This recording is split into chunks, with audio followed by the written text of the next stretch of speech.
understanding of that is that they don't allow very large PDFs to be imported because they just stepped all over everything.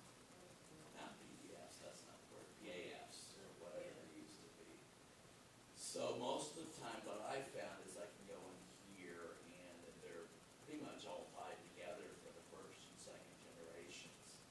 And then they can tie out from there. What I need to do, so you can attach, oh, you saw it a minute ago, the Ancestry.com. I have a lot more names over there than I do in my family tree, and I need to match the two up. Used to use Legacy on the laptop, but probably missing a few names since I haven't done that either. But yeah, the two can be connected. As a matter of fact, I think that is. Oh no.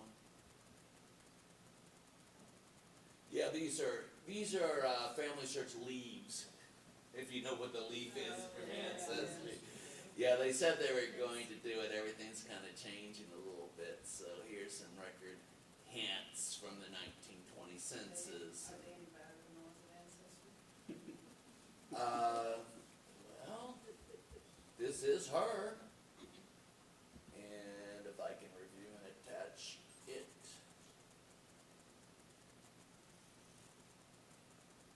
Her parents, not looking for outsourced data.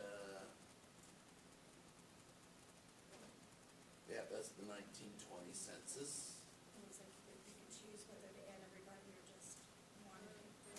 Right. Duplicating people. Yeah, and Ethel, wow, that's pretty good because usually if I have Ethel over here, it will only close the Alpha Evelyn over here.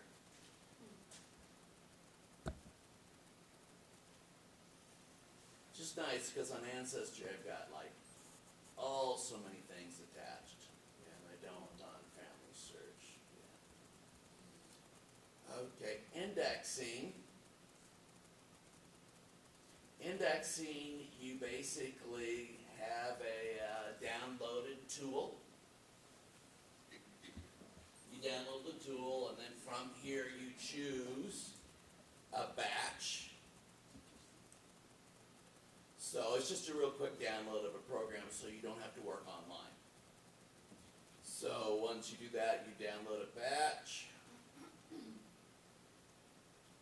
Download a batch. Okay, so I choose. These are all way too hard for me. My daughter would do one. U.S. Michigan Civil War, since I'm in her account. I'm going to bring down a whole bunch of them. And this saves to your computer. Okay, so the batch is partially indexed, so somebody did some of it. And then it says, hey, just look at what the other person did and then pick it up from there, which I think is a neat thing, because sometimes I don't finish. Yeah. Okay, it says, hey, be careful. This is a tough one, so look at the instructions. And so, yeah, different kinds of rosters from the Civil War. And over here, it tells you the field, the image type, it tells you, well, the quality, okay, that's what I was looking for, project instructions. And it gives you how to, here's the muster roll that you might see, and this is how to read it. I think I am missing a...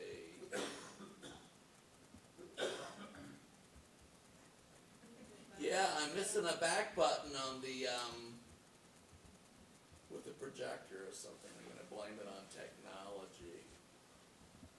Muster roll, U.S. Michigan, that's what a muster roll looks like. If I escape, it's not helping me.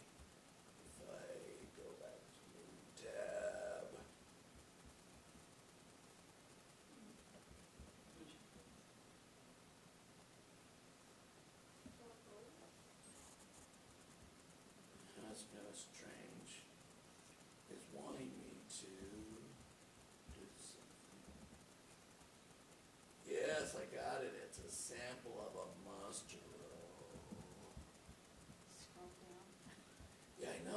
think it's missing something off to the side. Oh, There it is. that's where it was. It was, yeah, I shrunk it. So, it expanded to the full size of the screen. Alright, so it shows you what the muster roll is. Anyway, it shows you how to do it. Table entry, form entry, records, you know, and it doesn't leave you out there too cold with respect to how to do it. How to index the muster roll that you might see, the adjutant report. My daughter was doing obituaries the other day, which are some of the hardest because they're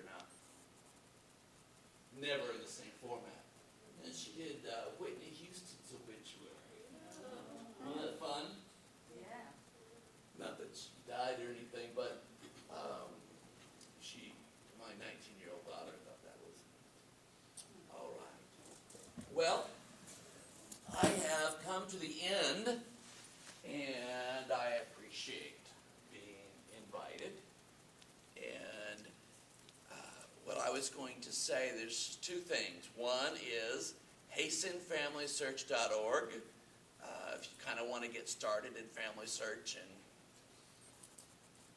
kind of forgot, it's my website, or just go straight to familysearch.org and log in. Now, okay, just one more thing I forgot, and maybe the most important thing is way over here on the right side. Get help. Okay. Call us. There's people, I mean, you're calling that big family history center in Salt Lake that has like super duper experts on everything in lots and lots of languages. Live chat, send a message to get back to you, find local help. We have, at least in Southern Jersey, I run 3 genealogical libraries that are in church buildings, remote connect, and you can help people. I love that. So I'm not that great, but maybe I could help you do something, and so you give me your number, I tie it in there, and it brings me to your screen. If I make any changes, it says that I made the changes, and that you didn't mess it up. So Help Center, Learning Center, et cetera, et cetera, et cetera. So that Get Help is great. And it's available for anybody. All right, I don't know, do you want to do questions, or is there? Sure. So, can you remind me exactly how to do the, get a request a microfilm roll to be sent to the local family history center? So I found the roll number and the information on familysearch.org, and now I've got to get it to the East Brunswick office. So how do I do that again? Do I have to first email that to Family Search, or do I have to do it locally?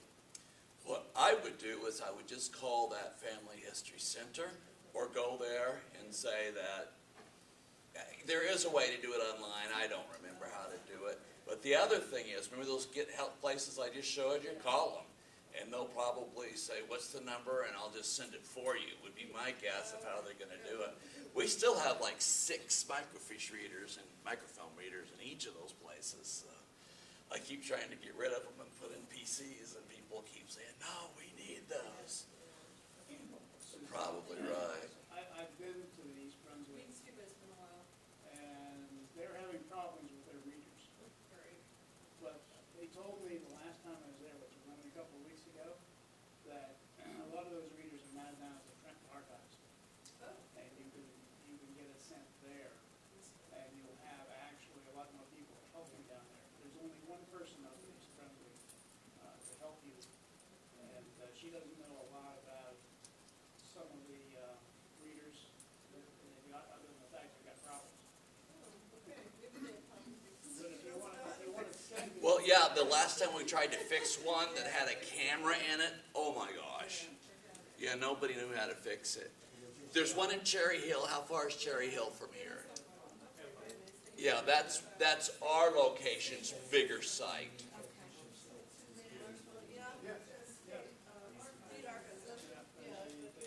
I didn't realize that, Carol, thanks. And then that we can send those films over there.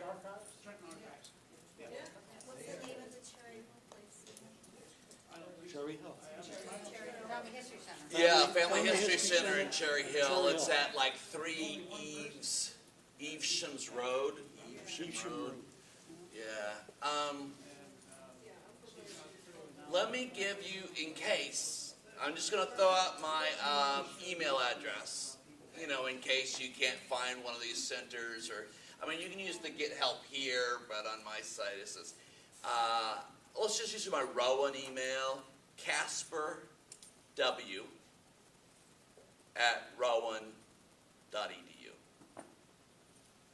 So, you know, if you think, oh, where is that? I can't remember that Cherry Hill one. Or I know Ray Rubilis and the people who run it. What's their hours? And you can't find it. Just email me and I'll ignore it for a week because I'll think it's a student. Oh, but I'm not a student at the top of it. That'll be helpful. He is very good at getting back to you. I use that.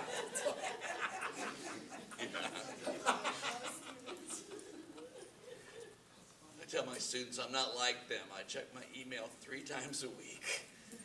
And it's all on Wednesday afternoon during lunch.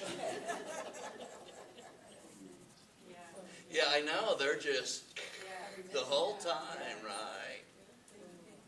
They're slaves to it. One other thing is that if I've got somebody, a family member or a younger generation or somebody that's never done it, I don't put them on the computer first. I just have found in my personal experience this, they're going to get lost. Here are some brochures, try to get out of the light, where they can start writing down what they got. And then it's real easy once they get started, and then they'll go in and input it.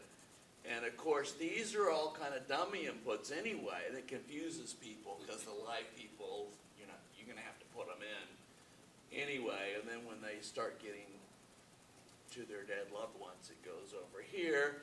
But it does have information, and I brought lots of them. So if it makes any sense, if you can think of somebody, I'm always about getting people, let's do indexing, let's start genealogy, and I'm sure that you all are too. Any more questions? What is the background of why the Mormons got into doing genealogy? Without being too religious or whatever. No, I mean, that's fine. LDS people build temples. Have you seen the brand new temple that's going up in Philadelphia? It really is beautiful by Logan Fountain. There's going to be an open house there, and it's going to be in probably late 2016. You gotta go.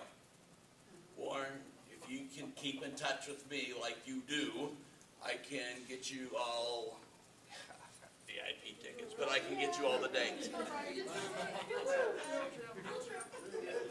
Oh, you should do it on a field trip. It's really going to be nice, and it's one of the larger ones. We don't build larger temples anyway. And when I said that we record the names of our dead in the temples, we just believe that we're all the family of God back to Adam, and we're trying to kind of recreate as best as possible our records from this earth. And we believe that it's part of who we are and what should we do. Now, I'm not avoiding the other question. We do something that's called baptisms for them. So if somebody's passed on 100 or more years, we'll do a vicarious baptism for them.